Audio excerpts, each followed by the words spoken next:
Hello, ഇന്നിപ്പോൾ ഇവിടെ മാൽദീവ്സിലെ ഒരു അവധി ദിവസമാട്ടോ ഞാൻ ഈ വീഡിയോ എടുക്കണേ. പറയാനൊരു കാര്യമുണ്ട്.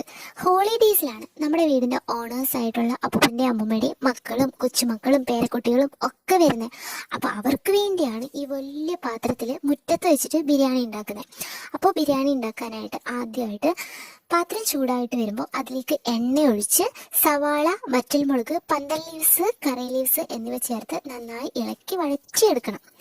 വഴന്നു വരുമ്പോൾ അതിലേക്ക് മാലദ്വീപുകാരുടെ വാളൂമസ് അഥവാ സ്മോക്ഡ് ട്യൂണ ചെറിയ കഷ്ണങ്ങളാക്കിയത് ചേർത്ത് കൊടുത്ത് ഇളക്കി യോജിപ്പിക്കും. ഈ വാളൂമസ് ഉണ്ടാക്കുന്നത് കുറച്ച് ബുദ്ധിമുട്ടുള്ള പണിയാട്ടോ. അതിൻ്റെ ഒരു വീഡിയോ ഞാൻ പിന്നീട് ചെയ്യാം. പിന്നീട് അതിലേക്ക് കടുകും മാലദ്വീപിയൻ ചില്ലിയും ചേർത്ത് വീണ്ടും ഇളക്കി നന്നായിട്ട് വഴറ്റിയെടുക്കും.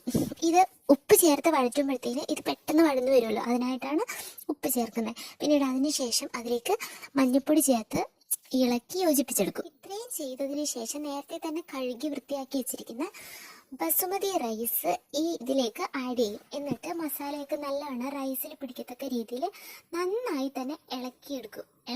ഇളക്കി ആ റൈസിന് ഒരു യെല്ലോയിഷ് കളർ വരുന്ന രീതിയിൽ ഇളക്കിയെടുക്കും. ഇനിയാണ് ഹൈലൈറ്റ് ഐറ്റം വരുന്നത്.